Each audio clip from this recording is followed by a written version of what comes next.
En el capítulo 6 del segundo libro de Samuel hay un relato interesante. Es un relato que a veces es difícil de leer, porque vemos a un Dios que mata simplemente porque lo tocan. Aquí en el capítulo 6 hay un personaje llamado Usa. Usa, en una situación de poder rescatar el arca de Dios, toca el arca y muere. Y uno se pregunta, pero ¿por qué Dios es tan cruel? ¿Por qué Dios lo mató simplemente por tocarlo? Es difícil de leer por este sentido. Vemos a un Dios que mata simplemente por gusto, porque no querían que lo tocaran. Pero este pasaje nos tiene que dar una lección. Voy a leer nada más lo que dice el versículo 7 del capítulo 6. Dice: y entonces la ira del Señor se encendió contra Usa por su atrevimiento, y lo hirió de muerte ahí mismo, de modo que Usa cayó fulminado junto al arca. Uno se podrá pensar, pero Usa no hizo nada atrevido, simplemente quiso que el arca no cayera al piso. Pero lo que está detrás de todo esto es la manipulación del arca. En cierto modo la enseñanza va hacia David, aunque en este caso la pena de muerte la lleva a otro. David hizo una mala manipulación de mover el arca a la ciudad de Jerusalén. Hay que recordar que Jerusalén más adelante se vuelve la ciudad de David y también se vuelve una ciudad importante dentro de la teología, porque es Jerusalén donde al final Cristo muere y nos salva del pecado. Pero volviendo al tema, la intención de David era llevar el arca a Jerusalén, pero en el proceso probablemente no lo supo manipular correctamente.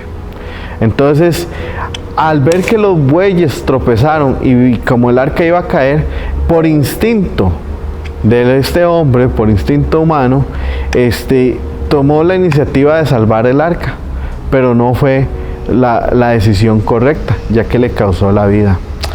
David tuvo que aprender de esto. Tuvo que entender que el arca tiene una manera saludable de manipulación. Un ejemplo de esto que podemos decir es con aquellas personas que trabajan con la electricidad. Si no saben manipular bien la electricidad y tocan algo que no deben de tocar, muy probablemente van a ser electrocutados, especialmente con aquellos cables que son de alto voltaje. Entonces ahí debe haber una manipulación correcta.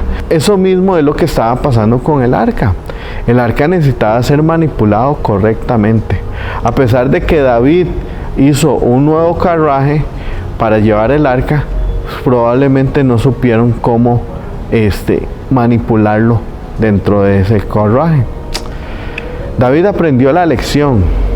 Claro está que después David se enoja con el Señor por haber hecho esto, pero después él decide dejar el arca en la casa de Obed Edom, y ahí el arca estuvo por 3 meses, pero durante esos 3 meses la casa donde estaba el arca fue bendecida.